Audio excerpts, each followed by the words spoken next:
आज का बाइबल का वचन प्रज्ञा ग्रंथ अध्याय 9 वचन 13 से 18।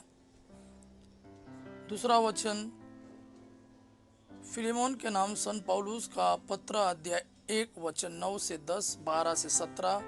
और आज का सुसमाचार सन लूकास के अनुसार अध्याय 14 वचन 25 से 33। प्रज्ञा ग्रंथ अध्याय 9 वचन 13 से 18। ईश्वर के मन की ताह कौन ले सकता है? कौन ईश्वर की इच्छा जान सकता है? मनुष्यों के विचार अनिश्चित है और हमारे उद्देश्य अस्थिर है, क्योंकि नश्वर शरीर आत्मा के लिए भार स्वरूप है और मिट्टी की यह काया मन की विचार शक्ति घटा देती है।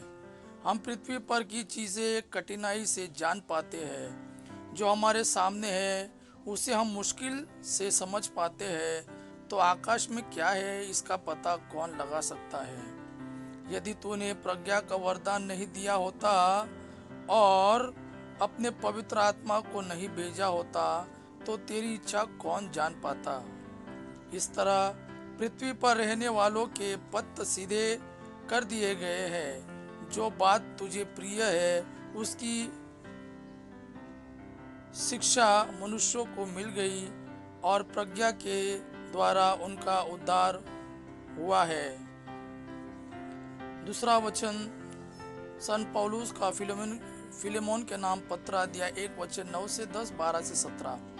फिर भी मैं भातृ प्रेम के नाम पर आपसे प्रार्थना करना अधिक उचित समझता हूँ। मैं पौलुस, जो बूढ़ा हो चला और आजकल ईसा मसीह के कारण कैदी भी हूँ, ओनेसिमुस के लिए आपसे प्रार्थना कर रहा हूँ।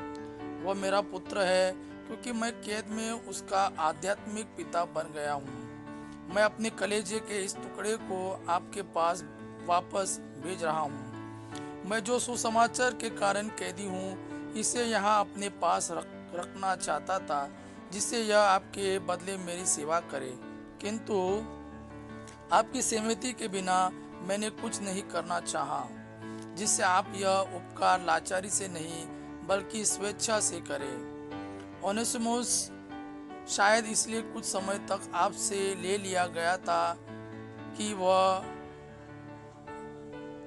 आपको सदा के लिए प्राप्त हो।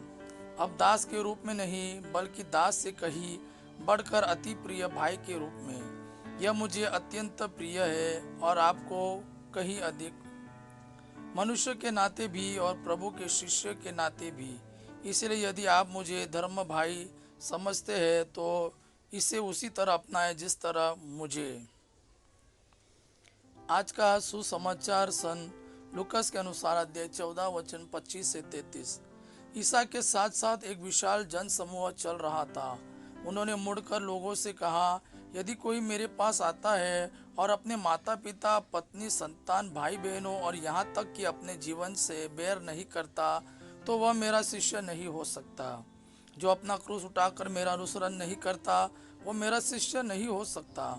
तुम में ऐसा कौन होगा जो मीनार बनवाना चाहे और पहले बैठकर खर्च का हिसाब न लगाए और यह न देखे कि क्या उसे पूरा करने की पूंजी उसके पास है? कहीं ऐसा ना हो कि नींव डालने के बाद वह पूरा न कर सके और देखने वाले यह कहते हुए उसकी हंसी उड़ाने लगे, इस मनुष्य ने निर्माण कार्य प्रारंभ तो किया, किंतु यह उसे पूरा नहीं कर सका। अथवा कौन ऐसा राजा होगा जो दूसरे राजा से युद्ध करने जाता हो और पहले बैठकर यह विचार न करे कि जो 20,000 की फौज के साथ उस पर चढ़ा आ रहा है, क्या वह 10,000 की फौज से उसका सामना कर सकता है? यदि वह सामना नहीं कर सकता, तो जब तक दूसरा राजा दूर है, वह राजदूतों को भेजकर संधि के लिए निवेदन करेगा। इसी तरह तुम में जो अपना सब कुछ नहीं त्याग देता, वह मेरा शिष्य नहीं हो सकता।